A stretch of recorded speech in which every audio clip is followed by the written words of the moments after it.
Episode 4, take 1. Hey, what's up? I'm Maya Washington, and welcome to Grownish, the Kickback, where we break down each week's episode, and I have some important guests. We have Emily Arlook, who plays Nomi. We have writer Hailey Chavez. Baby girl! And executive producers Craig Doyle and Julie Bean, all around. I'm super excited to break down this episode, but first, we play games. Yes! There was a lot of outlandish things happening in this episode, and so I wanted to revisit that with a game of Never Have I Ever. This could be very dangerous. This should come with an advisory. Yeah. We're gonna learn a lot about I'm ready to ruin my career, guys. Never have I ever ghosted on someone. I'm too old. Yeah. Really, guys? I have a question. If you tell the person ahead of time, like you plan That you're gonna ghost them? You're gonna ghost them? Does that count? it's so many words, does it count? I don't think that's a ghost. It's a poltergeist. That's a Don't polite escape. That's a Casper. Yeah. I have Casper. Never have I ever sent a you up text. Not in those words, but I done it as yes. a joke after I figured out what it was. We wrote an episode on it last year. Then after that, I had no idea. And my wife and I, we do it most of the time it's you up because who's taking the kids to school? The last and final never have I ever stood someone up on a date. Oh. I don't. Never. I don't. I think that's, again, too Catholic. Yeah. I'm like, oh, they'll hate me. Okay, we're gonna deep dive into this week's episode. Yay. I feel that there was a lot of issues that were touched on this episode. Sure. So, Hailey, what was your inspiration for the episode? We've seen Nomi as like a super sexually active character throughout the show, and we just kind of wanted to like get under perhaps why. Very common in the queer community, like you don't come out to your parents until you're like, okay, I have someone I'm in a relationship with. And so we sort of explored the version of like, okay, well, what if Nomi is self-sabotaging her relationships with women automatically by just not dating women who are emotionally available and therefore dating straight women. Emily. Yeah. Do you feel that women are held to a different standard in terms of them hooking up?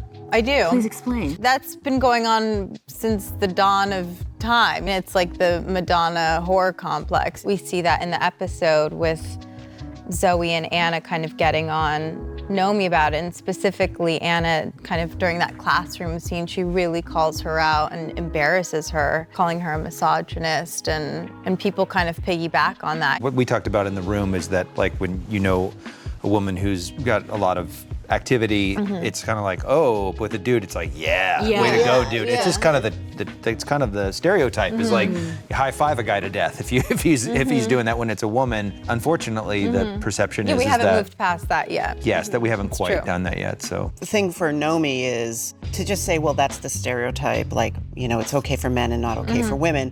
But what we wanted to do for her was to realize, well, why isn't it okay for her? I think when we all know someone who has been in that situation before, or they have themselves where they're just constantly hooking up with certain type of person and they're not really pulling, back the curtain to figure out why. And I think the fact that Nomi is taking that first step to like really examine why that is and to talk to the teacher after class, I mean, that's a super vulnerable position to put herself in. I think like that's really important for Nomi, having that professor who is gay, and we joked around in the room like calling her like a gay guru, basically, like because I had that person in my life who was like an older gay queer woman, and I was able to be like, oh, okay, so you exist in a way that I want to exist, and provided guidance, and that's gonna provide some growth for Nomi. That moment when she's with the professor and the professor's like, let's talk gay woman to bi woman,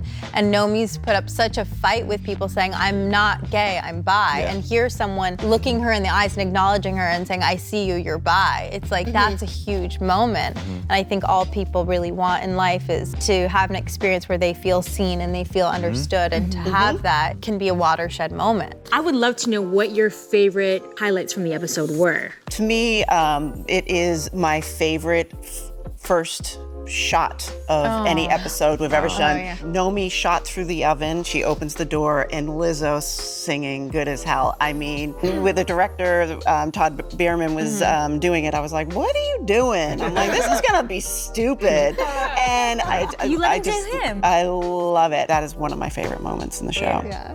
The most fun shooting was in the beginning, the scene with me and the girls, and they're like railing me for bringing girls home. We just had so much fun shooting it. It's so small, I guess, but the burger twerk. Oh, what that mouth do is also one of my favorite lines of all time. Twerk burger, what that mouth do? Damn, I can go for a twerk burger right now. I will credit What That Mouth Do to Crystal Jenkins, who is one of our writers. Just such a gem. I was sharing with Emily, I really like her moment with Zoey, where she comes in after the girl, her hookup has said that I would take you home to mom and dad, and you see that register on Nomi's face, and she comes in to kind of dig in with Zoey there in Zoey's bedroom. It was just real, and I just felt like the acting and the way it was shot and everything. When we first saw that, I was like, that was an awesome moment. Well, thank you so much. This was so insightful. I feel so privileged to get all this insider info. And make sure you guys tune in with us next week for another round of Grownish, the Kickback. And don't forget to tune in every Wednesday on Freeform. Yay!